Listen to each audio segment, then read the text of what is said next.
Bonjour à tous et j'espère que vous allez bien. Aujourd'hui, je vous présente l'utilisation d'un furet et pourquoi utiliser un furet et à quel stade on va utiliser un furet plutôt qu'une ventouse.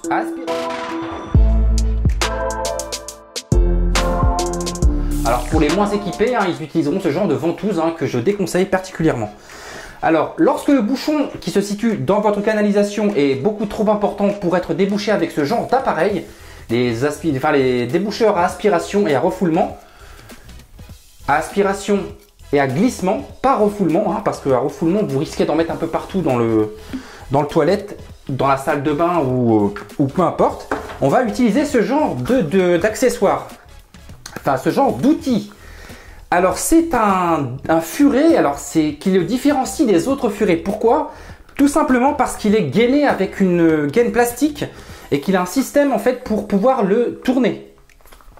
C'est hyper important. Déjà parce que vous n'allez pas rayer vos toilettes et ça c'est vraiment essentiel. Alors dans ce cas de figure, on va pouvoir le déballer.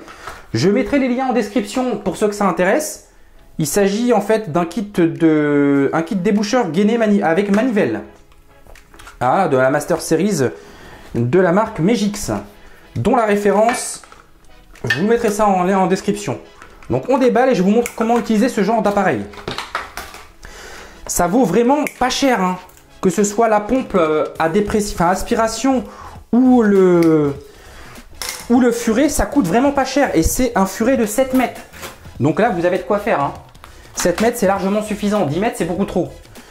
Donc il est gainé, à son embout il est serti de manière à pas pouvoir laisser rentrer de l'eau, des matières fécales et tout. Alors dans un second temps on va pouvoir utiliser des gants quand même. Donc on s'équipe d'un seau. Parce que lorsqu'on va retirer le furet, il va falloir le ranger pour le nettoyer par la suite. On insère donc à son extrémité, il y a un petit ressort qui va vous permettre de ramener le bouchon ou d'expulser le bouchon grâce à la petite manivelle. On insère le bout comme ça. Hop.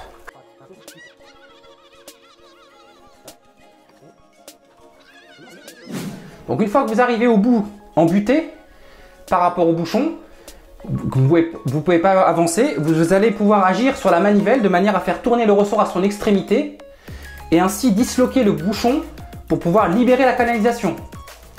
Et ensuite, vous essayez d'avancer un peu plus loin pour voir si le bouchon ne s'est pas juste déplacé. Une fois que vous avez fait ça, normalement votre canalisation est débouchée. Alors surtout, j'insiste, il faut absolument utiliser ce genre de furet, pas un autre, parce que celui-ci est gainé et vraiment pas cher. D'ailleurs, de toute façon, il ne faudrait pas s'en priver. Ça vous évite que lorsque vous êtes embêté un week-end d'appeler un plombier, ça vous fait faire également des économies. J'espère que cette petite vidéo vous aura intéressé, vous aura aidé à résoudre vos problèmes. N'hésitez pas à investir dans un furet et également dans un déboucheur à aspiration. Je vous mettrai les liens en description si ça vous intéresse. N'hésitez pas à vous abonner à ma chaîne, à liker, à vous abonner à mon Instagram et je vous dis à très bientôt pour d'autres vidéos.